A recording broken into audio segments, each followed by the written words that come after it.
You might know the artist Louise Bourgeois for her giant metal spiders, and while they might not be everyone's cup of tea, she still holds the record for the most expensive sculpture ever to be sold at auction by a woman at $28 million.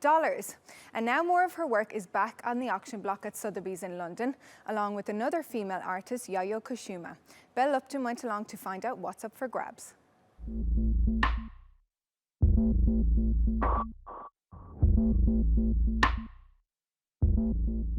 Two of the greatest female artists of the 20th century. Their work shown side by side. Sotheby's in London has brought together Louise Bourgeois and Yayoi Kusama. The idea behind this show is to throw a spotlight on the sometimes very visual parallels between the two artists' work. It's not the first time it's been done. A show in New York back in 2001 brought the two artists together, but this time the focus isn't on the physical aspects of their work, but rather on the psychological trauma at the heart of it. Both artists were émigrés, Bourgeois from France, Kusama from Japan, living in New York during the 1950s and 60s. They're best known for their explorations of interior life and the psychological trauma of childhood. For Bourgeois, anger at her philandering father provided the inspiration for her rebellion against paternal order. Her spider is an ambivalent comment on motherhood. Kusama, too, had a difficult relationship with a womanizing father. She responds by confronting female stereotypes.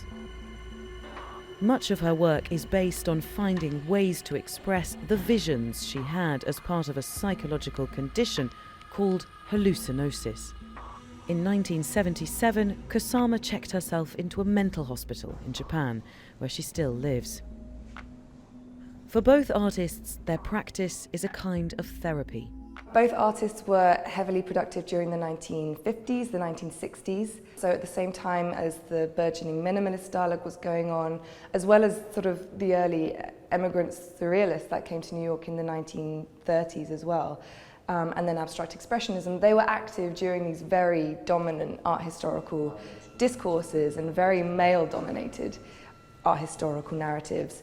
So it's really interesting that it wasn't until the 1980s with the second wave feminist movement that both really began to acquire the critical attention that they truly do deserve.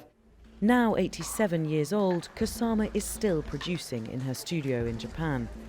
Bourgeois died in 2010, but her legacy lives on. Half of the works on show here will go on sale next week, fittingly on International Women's Day. Belle Lupton, TRT World, London. As we just heard, Yayoi Kusama is still producing artwork today.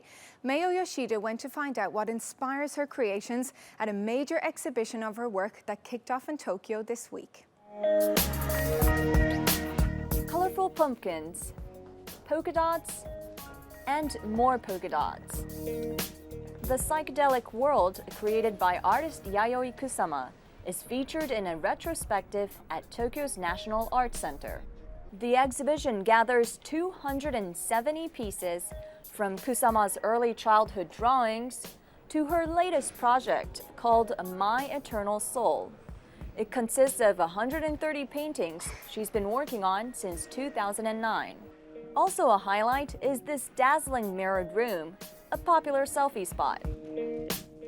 The last time a major exhibition of Yayoi Kusama was held in Tokyo was 13 years ago. I have never heard of one of her solo exhibitions being as big as this one. The artist, now 87, is still as vigorously productive as when she first made a name for herself in New York's contemporary art scene in the 50s. Fighting is endless. I still would like to create more unique works. Only by thinking about it, I do have sleepless nights.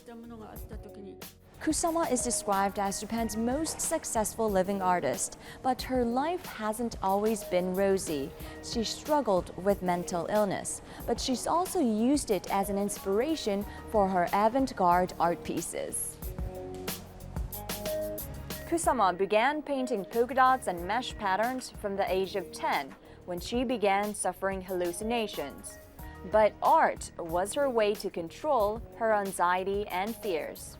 Photos of the exhibition started flooding social media feeds from the day the exhibit opened, and more visitors are expected to capture the moment until it wraps up in May. Mayu, Yoshida, TRT World, Tokyo.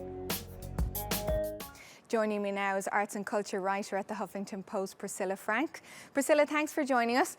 This latest exhibition is also a bit of a social experiment on being alone. Tell us more.